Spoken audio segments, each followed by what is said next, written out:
Então, em primeiro lugar, o que é o pecado? Se o teu filho pequeno perguntasse para você, ou um sobrinho seu, tio Joe, o que é o pecado? Como que você responderia essa pergunta? Eu sei que muitos dos irmãos diziam, pecado é errar o alvo. Mas aí a criança fala, mas como assim errar o alvo? Não, está o alvo aqui, você taca, você errou, esse é o pecado, é errar. Tudo bem, mas vamos nos aprofundar um pouco mais. Pecado, amados, de uma forma simples a gente entender, pecado é uma infração. Repita comigo, pecado.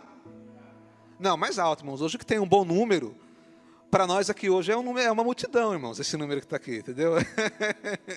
Vamos lá, irmãos. Pecado é uma infração. Muito bem. O que é uma infração? Infração é quando você desobedece alguma lei. Infringir é desobedecer a lei. Então o que é o pecado? O pecado é desobedecer a lei. Que lei? A lei que Deus estabeleceu. Os princípios que Deus estabeleceu. E para toda infração tem uma sequência. Mas tem outra palavra, irmão. Quem acertar ganha. Quem vencer, vence. Para toda infração tem uma palavra mais... A multa é boa, essa palavra aí. Mas tem outra palavra, irmão, que é uma punição. Então, pecado é uma infração. E para toda infração tem uma punição. Então, eu quero que os irmãos entendam o pecado. Você nunca mais vai esquecer o que é pecado. Quando seu filho perguntar, povo novo na fé perguntar, você vai lembrar do pecado e vai lembrar do exemplo que eu vou te dar. Pecado é uma infração. Eu desobedeci a lei. E para toda infração tem uma punição. Deixa eu dar um exemplo. Há uns 2 anos atrás, estava saindo naquela época da pandemia, e nós estávamos com vontade de ir na praia. Não, porque nós vamos na praia. A gente se planejou, e aí, irmão, planejamos vários meses, vamos na praia. Pegamos som para a praia, fechei ar-condicionado, foi embora, colocamos som e foi com uma beleza, irmão, uma beleza. Só que tem um problema, quando estava chegando lá perto de Ubatuba, conhecido como Uba-chuva, porque sempre quando vai lá chove, né? Quando estava chegando lá perto de Ubatuba, irmãos, tinha um local lá, que o limite de velocidade era 80 km por hora. Eu não vi que esse era o limite. E eu passei a 90, irmão. Era uma reta bonita, assim, sabe aquela reta assim que você vai embora? Fui embora, irmão. O limite era 80, passei a 90. O que eu fiz? Eu cometi uma infração. Eu desobedeci a lei. Não foi por mal, mas eu desobedeci. Eu posso discordar de quem colocou aquele radar lá para quebrar nossas pernas, mas estava lá, não tem o que fazer. Então, eu cometi uma infração. Tudo bem, fomos para a praia, voltamos embora. Algumas semanas depois, o que chegou em casa? Uma multa, irmão. Só que não foi uma, foi 5. Levei 5 multas, irmãos. Agora, preste muita atenção que a gente vai falar sobre isso aqui mais à frente. Eu cometi uma infração e fui multado, eu fui punido com 5 multas, que deu quase R$1.000, irmão. Que tristeza, meu Deus do céu. R$1.000. Então, por quê? Porque eu cometi uma infração. Então, eu fui multado, eu fui punido. Da mesma forma é o pecado. O pecado é uma infração e ele tem uma punição. Só que a punição do pecado, ela é dura, irmãos. E eu vou explicar qual que é essa punição. Abra sua Bíblia. Romanos capítulo 6. Vamos lá, Romanos capítulo de número 6. Romanos 6, versículo 23, amados. Esse daqui é a multa por quem comete pecado. É a punição. Romanos 6, 23. Porque o salário do pecado é a morte. Mas o dom gratuito de Deus é a vida eterna por Cristo Jesus, nosso Senhor. Então veja bem. O salário do pecado é a morte. Ou seja, a punição pelo pecado é a morte. Então o pecado é uma infração e a punição por essa infração é a morte. Existem 2 tipos de morte. Morte física, morte espiritual. A morte física é a morte carnal, que todos nós estamos sujeitos, e se Jesus não voltar, todos nós vamos morrer um dia, irmãos, infelizmente. Faz parte do ciclo da vida. Se ele voltar antes, vamos para a glória, mas se não voltar, todos nós iremos nos deparar com essa dura realidade. Então a morte física, ela é uma consequência pelo pecado. Deus disse para Adão, Adão, todos os frutos do jardim você pode comer à vontade. Pode comer a maçã, a manga, tudo aí, o piqui, não sei se tinha piqui lá, pode comer tudo. Mas essa daqui você não come. Essa é a lei, Adão. Essa é a lei. Porque no dia que você comer, certamente morrerás. Deus deu a lei e já mostrou qual seria a punição se ele desobedecesse aquela lei, que era a morte. Mas Adão foi lá junto com Eva, Eva primeiro comeu, Adão comeu, pecaram, desobedeceram. Alguém fala, mas Deus foi tão duro, porque ele comeu um fruto, mas a questão não foi o fruto em si, foi a desobediência, foi o ato dele desobedecer a lei que Deus tinha ordenado. E depois disso, se você continua lendo a história de Adão e do homem, você vê que o homem ele desceu a ladeira. Daí foi lá Caim, matou Abel, e depois foi indo uma série de problemas. Por quê? Porque um abismo chamou outro abismo. Então Adão pecou, e a consequência foi, em primeiro lugar, de forma imediata, a morte física. O homem se tornou mortal. Então Adão agora, ele vai morrer um dia, os filhos de Adão morrem, e todos nós que estamos aqui também estamos debaixo dessa lei que Deus estabeleceu, e dessa punição, que é a morte física. A morte física, ela é uma punição pelo pecado. E é por isso que a gente sempre, mesmo sabendo que todos nós vamos morrer, mas sempre quando alguém morre é tão dolorido, porque é uma coisa que não é natural. Nós não fomos feitos para morrer. Então a pessoa fala assim, eu quero morrer. Mas quando ela fica doente, ela tenta viver de todo jeito, irmão. Porque é uma coisa que Deus não fez a gente para morrer. Então a morte física é uma punição pelo pecado. Mas essa não é a pior. A pior é a morte espiritual.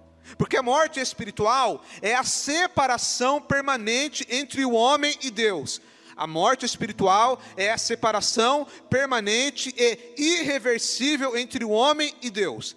Logo quando Adão peca, presta atenção, Adão estava no jardim, ele tinha comunhão com Deus. Ele estava com Deus todos os dias. Mas depois que ele peca, a Bíblia diz que Deus pega Adão e lança Adão para fora do jardim. É interessante que a Bíblia usa essa expressão, e Deus lançou Adão para fora do jardim, ou seja, a amizade, a comunhão entre Deus e o homem foi rompida, é a morte espiritual. E até aquele momento ela era ainda, poderia ser reversível, mas depois que a gente morre, não tem como reverter. Então a punição pelo pecado é a morte. Então, em primeiro lugar, o que é o pecado? Pecado é desobedecer a lei. Pecado é uma infração, e a consequência por essa infração é a morte, física e espiritual. Esse é o primeiro ponto. Segundo lugar, uma vez que nós entendemos o que é o pecado, nós precisamos entender por que Jesus então morreu na cruz. Foi justamente por causa do pecado. Porque todos nós somos pecadores. Eu quero que os irmãos leiam Romanos capítulo 3, amados. Eu gosto de ler a Bíblia, irmãos. Deixa eu falar uma coisa para os irmãos. Não fique bravo com o que eu vou falar. Mas algumas pessoas, em muitos lugares, as pessoas têm perdido esse costume saudável de ler a Bíblia no culto, irmãos. Nós não podemos perder isso. Algumas pessoas até acostumaram a não trazer mais a Bíblia. Eu tenho no celular, ótimo, eu sei que tem. Mas é importante, irmãos, a gente andar com a Bíblia na mão e ler a Bíblia. Sabe por quê? Eu vou te explicar o porquê. Com muito respeito, se você não trouxe, não fique chateado comigo. Não é para te constranger, é para te ajudar. Você imagine se esse costume de não trazer a Bíblia, ele se torne comum no meio da igreja e ninguém mais traga a Bíblia. Eu te pergunto, eu tenho uma filhinha ali, a Rebeca, 1 ano e 6 meses. Se ela crescer num contexto onde eu e a Eula não lê a Bíblia, nem na igreja, nem em casa, eu te pergunto, será que ela vai saber o que é a Bíblia? Na cabeça de uma criança, eu sou professor, eu estudo sobre didática. A criança, ela cresce sem ter contato com a palavra, sem ter contato com esse livro, apenas vendo no celular.